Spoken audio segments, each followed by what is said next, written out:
जगज्जालपालं चलत्कण्ठमालं शरश्चन्द्रबालं महादैत्यकालं नभोनीलकायं दुरावारमायं सुपद्मासहायं भजेऽहं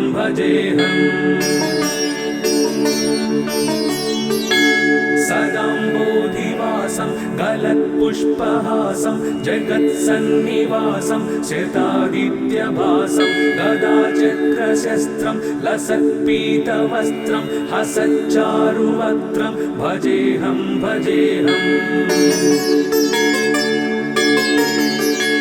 रमाकण्ठहारं श्रुतिव्रातसारं जलान्तर्विहारं धराभारहारं चिदानन्दरूपं मनोज्ञस्वरूपं धृतानेकरूपं भजेऽहं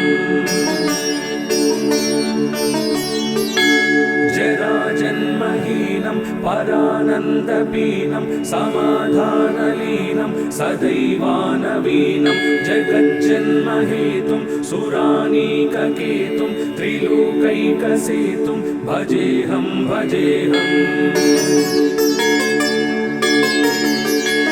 कृतां नायगानं खगादीशयानं विमुक्तिर्निदानं हरारादिमानं स्वभक्तानुकूलं जगद्वृक्षमूलं निरस्तार्थशूलं भजेऽहं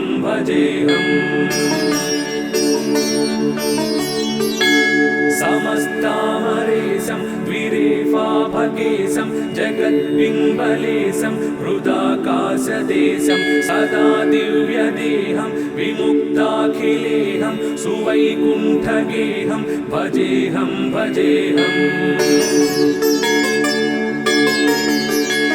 सुरालीबलिष्ठं त्रिलोकीवरिष्ठं गुरूणां गरिष्ठं स्वरूपैकनिष्ठं सदा युद्धधीरं महावीरवीरं महोम्बोधितीरं भजेऽहं रमावामभागं तलानग्रनागं कृताधीनयागं गतारागरागं मुनीन्द्रैः सुगीतं सुरैः सम्परीतं गुणौधौरतीतं भजेऽहं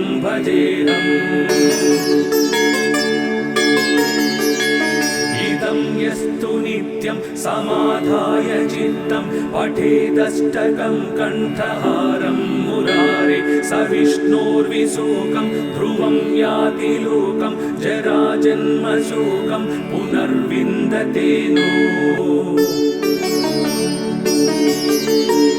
जगज्जालपालं चलत्कण्ठमालं शरश्चन्द्रबालं महादैत्यकालं नभोनीलकायं दुरावारमायं सुपद्मासहायं भजेऽहं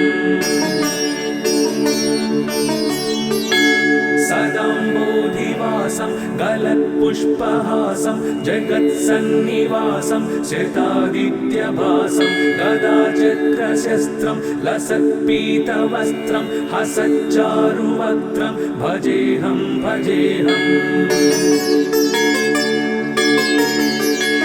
रमाकण्ठहारं श्रुतिव्रातसारं जलान्तर्विहारं धराभारहारं चिदानन्दरूपं मनोज्ञस्वरूपं धृतानेकरूपं भजेऽहं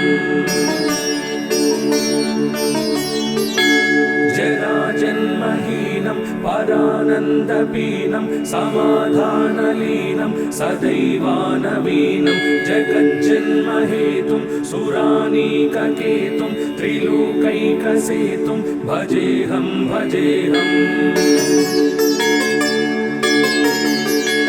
कृतां नायगानं खगादीशयानं विमुक्तिर्निदानं हरारादिमानं स्वभक्तानुकूलं जगद्वृक्षमूलं निरस्तार्थशूलं भजेऽहं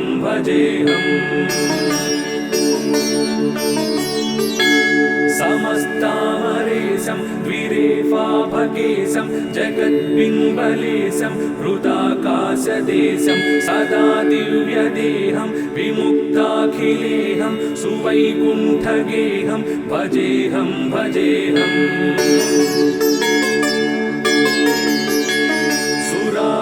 बलिष्ठं त्रिलोकीवरिष्ठं गुरूणां गरिष्ठं स्वरूपैकनिष्ठं सदा युद्धधीरं महावीरवीरं महोम्बोधितीरं भजेऽहं भजेऽहम्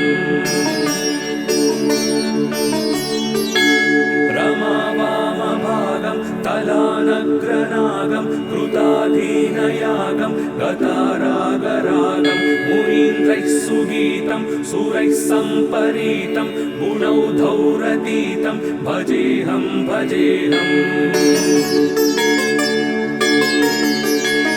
इदं यस्तु नित्यं समाधाय चित्तं पठेदष्टकं कण्ठहारं मुरारे स विष्णोर्विशोकं ध्रुवं याति लोकं जराजन्मशोकं पुनर्विन्दते नो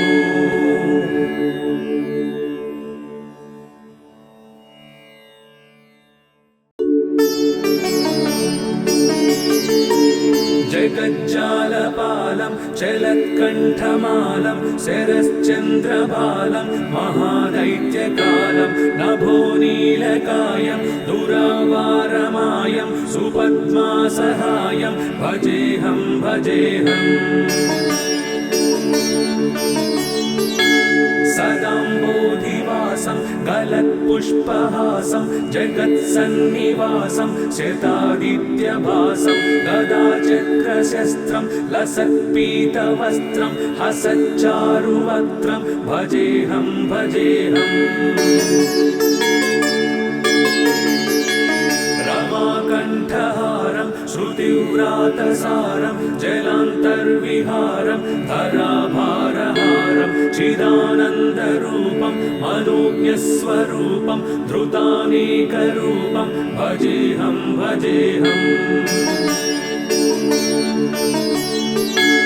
जराजन्महीनं परानन्दपीनं समाधानलीनं सदैवानवीनं जगज्जन्महेतुं सुरानीककेतुं त्रिलोकैकसेतुं भजेऽहं भजेऽहम् नायगानं खगादीशयानं विमुक्तिर्निदानं हरारादिमानं स्वभक्तानुकूलं जगद्वृक्षमूलं निरस्तार्थशूलं भजेऽहं भजेऽहम् समस्तामरेशं द्विरेफाभकेशं जगद्बिम्बलेशं हृदाकाशदेशं सदा दिव्यदेहं विमुक्ताखिलेहं सुवैकुण्ठगेहं भजेऽहं भजेऽहम् बलिष्ठं त्रिलोकीवरिष्ठं गुरूणां गरिष्ठं स्वरूपैकनिष्ठं सदा युद्धधीरं महावीरवीरं महोम्बोधितीरं भजेऽहं भजेऽहम् रमावामभागं तलानग्रनागं कृताधीनयागं गतारागरागं मुनीन्द्रैः सुगीतं सुरैः सम्परीतं गुणौधौरतीतं भजेऽहं भजेऽहम् यस्तु नित्यं समाधाय चित्तं पठेदष्टकं कण्ठहारं मुरारे स विष्णोर्विशोकं ध्रुवं याति लोकं जराजन्मशोकं पुनर्विन्दते नो जगज्जालपालं चलत्कण्ठमालं शरश्चन्द्रबालं महादैत्यकालं नभोनीलकायं दुरावारमायं सुपद्मासहायं भजेऽहं भजेऽहम् सदाम्बोधिवासं गलत्पुष्पहासं जगत्सन्निवासं शतादित्यभासं गदाचक्रशस्त्रं लसत्पीतवस्त्रं हसच्चारुवक्त्रं भजेऽहं भजेऽहम् रमाकण्ठहारं श्रुतिव्रातसारं जलान्तर्विहारं धराभारहारं चिदानन्दरूपं मनोज्ञस्वरूपं धृतानेकरूपं भजेऽहं भजेऽहम् जराजन्महीनं परानन्दपीनं समाधानलीनं सदैवानवीनं जगज्जन्महेतुं सुरानीककेतुं त्रिलोकैकसेतुं भजेऽहं भजेऽहम् नायगानं खगादीशयानं विमुक्तिर्निदानं हरारातिमानं स्वभक्तानुकूलं जगद्वृक्षमूलं निरस्तार्थशूलं भजेऽहं भजेऽहम् समस्तामरेशं द्विरेफाभकेशं जगद्बिम्बलेशं हृदाकाशदेशं सदा दिव्यदेहं विमुक्ताखिलेहं सुवैकुण्ठगेहं भजेऽहं भजेऽहम्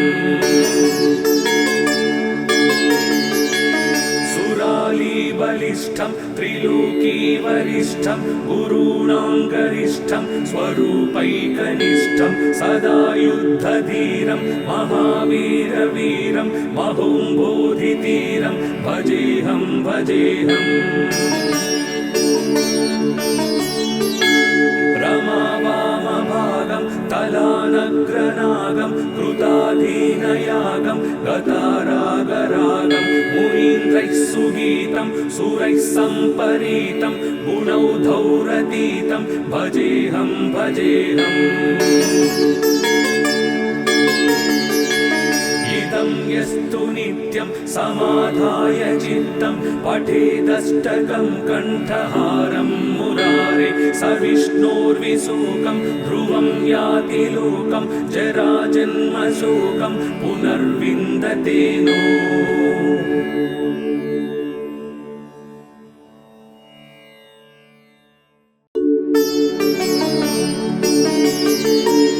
जगज्जालपालं चलत्कण्ठमालं शरश्चन्द्रबालं महादैत्यकालं नभोनीलकायं दुरावारमायं सुपद्मासहायं भजेऽहं भजेऽहम्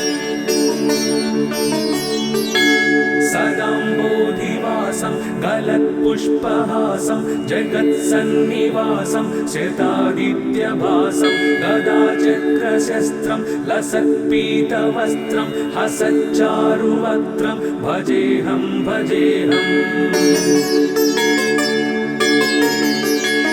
रमाकण्ठहारं श्रुतिव्रातसारं जलान्तर्विहारं धराभारहारं चिदानन्दरूपं मनोज्ञस्वरूपं धृतानेकरूपं भजेऽहं भजेऽहम् जराजन्महीनं परानन्दपीनं समाधानलीनं सदैवानवीनं जगज्जन्महेतुं सुरानीककेतुं त्रिलोकैकसेतुं भजेऽहं भजेऽहम् नायगानं खगादीशयानं विमुक्तिर्निदानं हरारातिमानं स्वभक्तानुकूलं जगद्वृक्षमूलं निरस्तार्थशूलं भजेऽहं भजेऽहम् समस्तामरेशं द्विरेफाभकेशं जगद्बिम्बलेशं हृदाकाशदेशं सदा दिव्यदेहं विमुक्ताखिलेहं सुवैकुण्ठगेहं भजेऽहं भजेऽहम्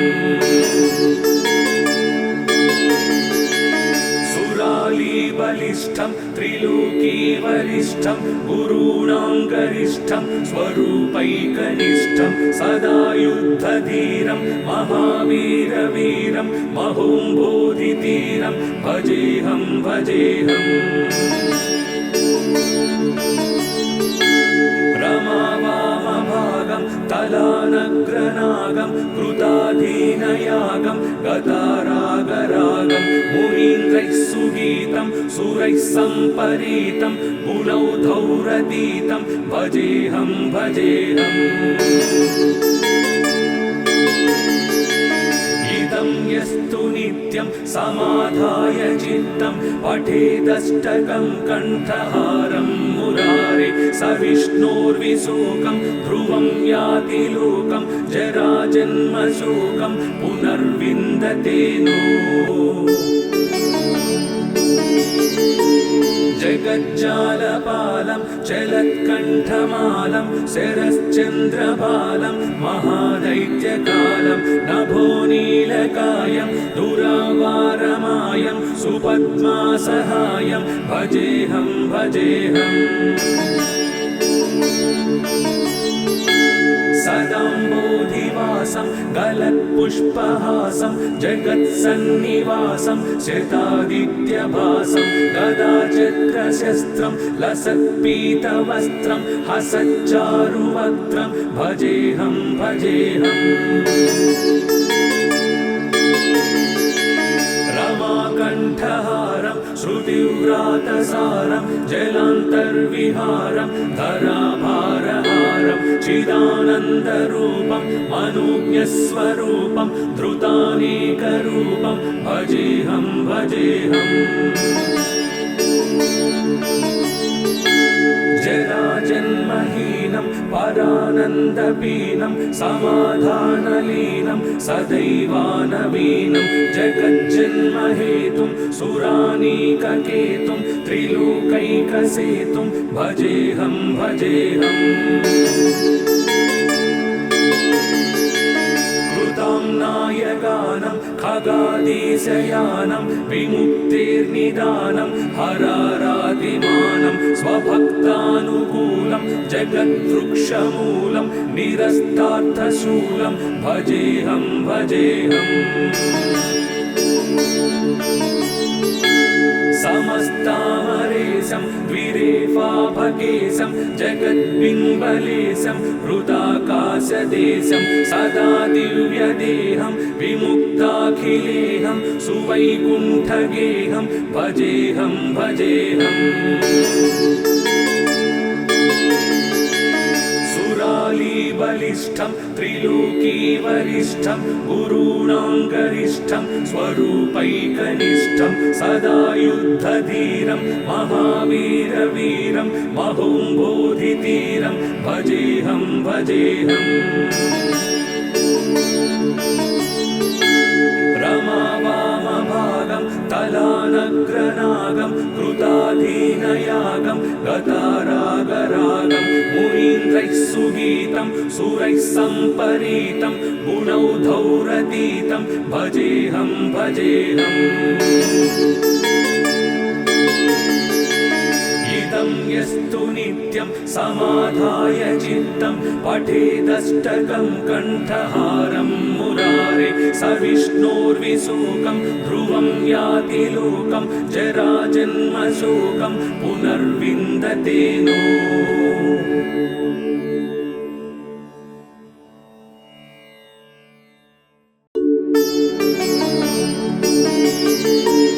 जगज्जालपालं चलत्कण्ठमालं शरश्चन्द्रबालं महादैत्यकालं नभोनीलकायं दुरावारमायं सुपद्मासहायं भजेऽहं भजेऽहम्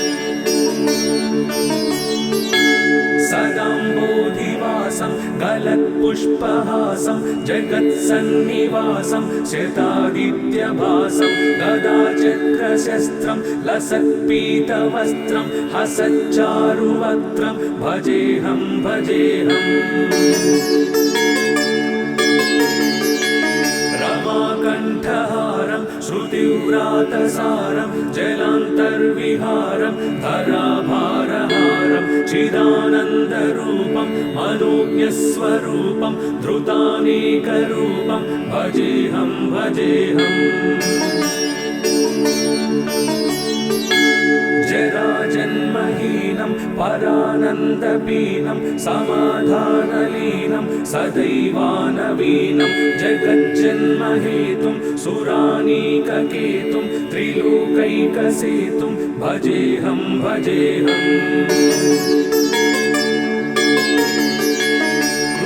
नायगानं खगादीशयानं विमुक्तिर्निदानं हरारादिमानं स्वभक्तानुकूलं जगद्वृक्षमूलं निरस्तार्थशूलं भजेऽहं भजेऽहम्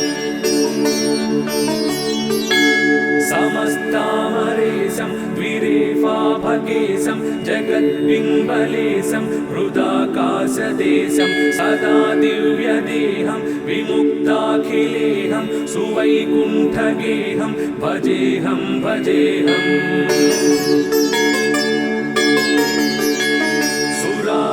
बलिष्ठं त्रिलोकीवरिष्ठं गुरूणां गरिष्ठं स्वरूपैकनिष्ठं सदा युद्धधीरं महावीरवीरं महोम्बोधितीरं भजेऽहं भजेऽहम् रमावामभागं तलानग्रनागं कृताधीनयागं गतारागरागं मुनीन्द्रैः सुगीतं सुरैः सम्परीतं पुनौधौरतीतं भजेऽहं भजेऽहम् यस्तु नित्यं समाधाय चित्तं पठेदष्टकं कण्ठहारं मुरारे स विष्णोर्विशोकं ध्रुवं याति लोकं जराजन्मशोकं पुनर्विन्दते नो जगज्जालपालं चलत्कण्ठमालं शरश्चन्द्रबालं महादैत्यकालं नभोनीलकायं दुरावारमायं सुपद्मासहायं भजेऽहं भजेऽहम् सदाम्बोधिवासं गलत्पुष्पहासं जगत्सन्निवासं शतादित्यभासं गदाचक्रशस्त्रं लसत्पीतवस्त्रं हसच्चारुवक्त्रं भजेऽहं भजेऽहम् रमाकण्ठहारं श्रुतिव्रातसारं जलान्तर्विहारं धराभारहारं चिदानन्दरूपं मनोज्ञस्वरूपं धृतानेकरूपं भजेऽहं भजेऽहम् जराजन्महीनं परानन्दपीनं समाधानलीनं सदैवानवीनं जगज्जन्महेतुं सुरानीककेतुं त्रिलोकैकसेतुं भजेऽहं भजेऽहम् नायगानं खगादीशयानं विमुक्तिर्निदानं हरारादिमानं स्वभक्तानुकूलं जगद्वृक्षमूलं निरस्तार्थशूलं भजेऽहं भजेऽहम् समस्तामरेशं द्विरेफाभकेशं जगद्बिम्बलेशं हृदाकाशदेशं सदा दिव्यदेहं विमुक्ताखिलेहं सुवैकुण्ठगेहं भजेऽहं भजेऽहम्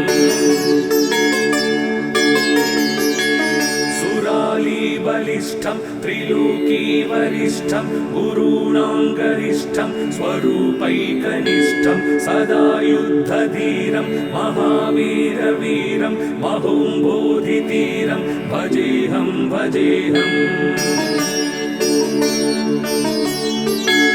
रमावामभागं तलानग्रनागं कृताधीनयागं गतारागरागं मुनीन्द्रैः सुगीतं सुरैः सम्परीतं गुणौधौरतीतं भजेऽहं भजेऽहम् इदं यस्तु नित्यं समाधाय चित्तं पठेदष्टकं कण्ठहारं मुरारे स विष्णोर्विशोकं ध्रुवं याति लोकं जराजन्मशोकं पुनर्विन्दते नो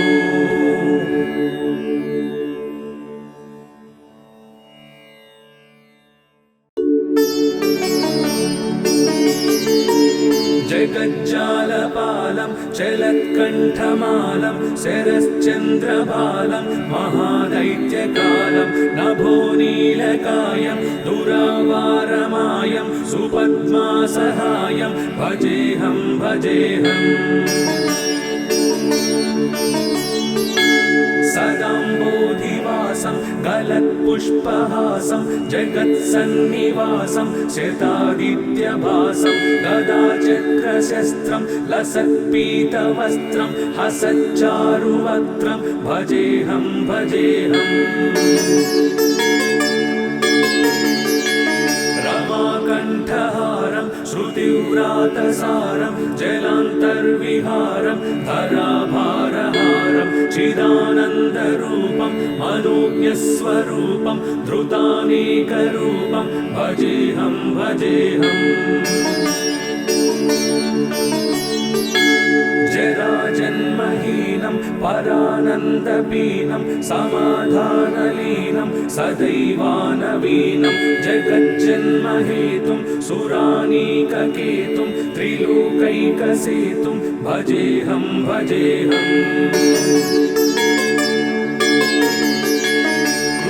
नायगानं खगादीशयानं विमुक्तिर्निदानं हरारादिमानं स्वभक्तानुकूलं जगद्वृक्षमूलं निरस्तार्थशूलं भजेऽहं भजेऽहम् समस्तामरेशं द्विरेफाभकेशं जगद्बिम्बलेशं हृदाकाशदेशं सदा दिव्यदेहं विमुक्ताखिलेहं सुवैकुण्ठगेहं भजेऽहं भजेऽहम् बलिष्ठं त्रिलोकीवरिष्ठं गुरूणां गरिष्ठं स्वरूपैकनिष्ठं सदा युद्धधीरं महावीरवीरं महोम्बोधितीरं भजेऽहं भजेऽहम् रमावामभागं तलानग्रनागं कृताधीनयागं गतारागरागं मुनीन्द्रैः सुगीतं सुरैः सम्परीतं गुणौधौरतीतं भजेऽहं भजेऽहम् इदं यस्तु नित्यं समाधाय चित्तं पठेदष्टकं कण्ठहारं मुरारे स विष्णोर्विशोकं ध्रुवं याति लोकं जराजन्मशोकं पुनर्विन्दते नो जगज्जालपालं चलत्कण्ठमालं शरश्चन्द्रबालं महादैत्यकालं नभोनीलकायं दुरावारमायं सुपद्मासहायं भजेऽहं भजेऽहम् सदाम्बोधिवासं गलत्पुष्पहासं जगत्सन्निवासं शतादित्यभासं गदाचक्रशस्त्रं लसत्पीतवस्त्रं हसच्चारुवक्त्रं भजेऽहं भजेऽहम् रमाकण्ठहारं श्रुतिव्रातसारं जलान्तर्विहारं धराभारहारं चिदानन्दरूपं मनोज्ञस्वरूपं धृतानेकरूपं भजेऽहं भजेऽहम् जराजन्महीनं परानन्दपीनं समाधानलीनं सदैवानवीनं जगज्जन्महेतुं सुरानीककेतुं त्रिलोकैकसेतुं भजेऽहं भजेऽहम् नायगानं खगादीशयानं विमुक्तिर्निदानं हरारादिमानं स्वभक्तानुकूलं जगद्वृक्षमूलं निरस्तार्थशूलं भजेऽहं भजेऽहम् समस्तामरेशं द्विरेफाभकेशं जगद्बिम्बलेशं हृदाकाशदेशं सदा दिव्यदेहं विमुक्ताखिलेहं सुवैकुण्ठगेहं भजेऽहं भजेऽहम्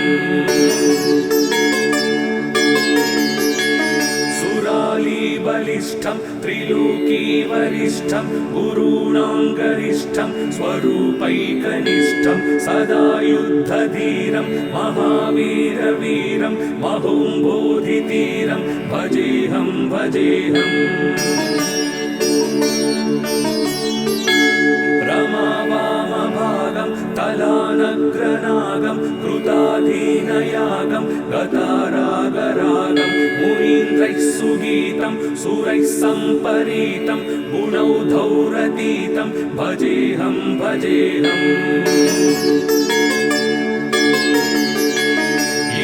यस्तु नित्यं समाधाय चित्तं पठेदष्टकं कण्ठहारं मुरारे स विष्णोर्विशोकं ध्रुवं याति लोकं जराजन्मशोकं पुनर्विन्दते नो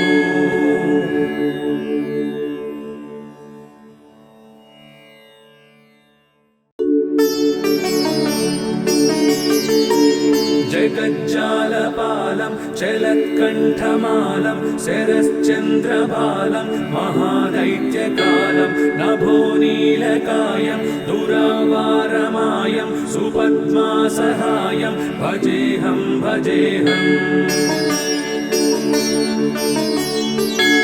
सदाम्बोधिवासं गलत्पुष्पहासं जगत्सन्निवासं शतादित्यभासं गदाचक्रशस्त्रं लसत्पीतवस्त्रं हसच्चारुवक्त्रं भजेऽहं भजेऽहम् रमाकण्ठहारं श्रुतिव्रातसारं जलान्तर्विहारं धराभारहारं चिदानन्दरूपं मनोज्ञस्वरूपं धृतानेकरूपं भजेऽहं भजेऽहम् जराजन्महीनं परानन्दपीनं समाधानलीनं सदैवानवीनं जगज्जन्महेतुं सुरानीककेतुं त्रिलोकैकसेतुं भजेऽहं भजेऽहम् नायगानं खगादीशयानं विमुक्तिर्निदानं हरारादिमानं स्वभक्तानुकूलं जगद्वृक्षमूलं निरस्तार्थशूलं भजेऽहं भजेऽहम्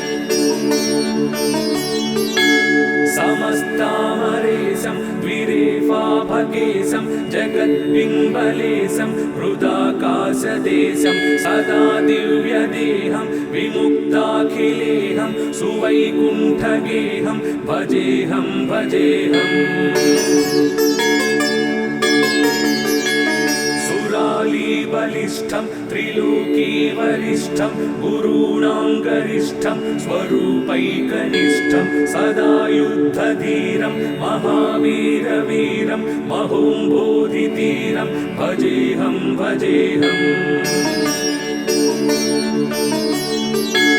रमावामभागं तलानग्रनागं कृताधीनयागं गतारागरागं मुनीन्द्रैः सुगीतं सुरैः सम्परीतं गुणौधौरतीतं भजेऽहं भजेऽहम् इदं यस्तु नित्यं समाधाय चित्तं पठेदष्टकं कण्ठहारं मुरारे स विष्णोर्विशोकं ध्रुवं याति लोकं जराजन्मशोकं पुनर्विन्दते नो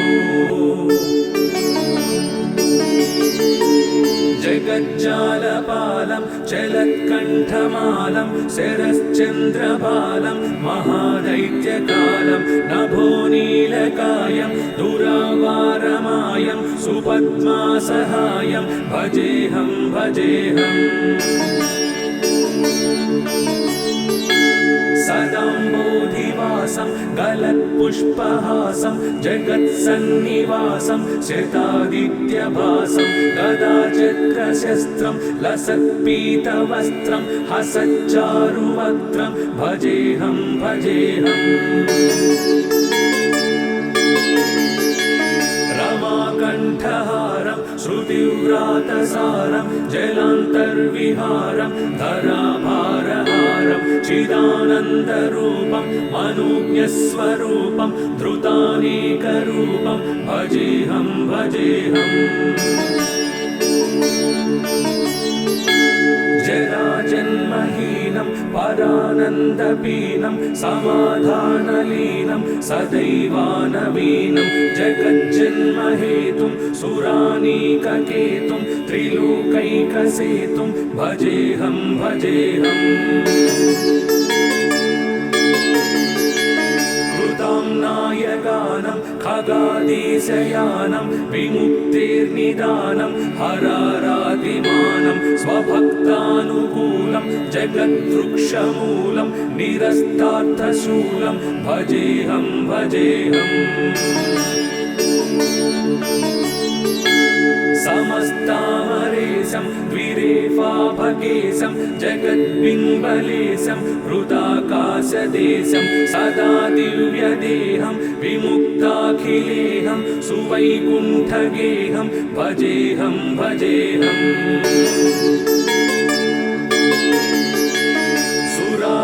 बलिष्ठं त्रिलोकीवरिष्ठं गुरूणां गरिष्ठं स्वरूपैकनिष्ठं सदा युद्धधीरं महावीरवीरं महोम्बोधितीरं भजेऽहं भजेऽहम्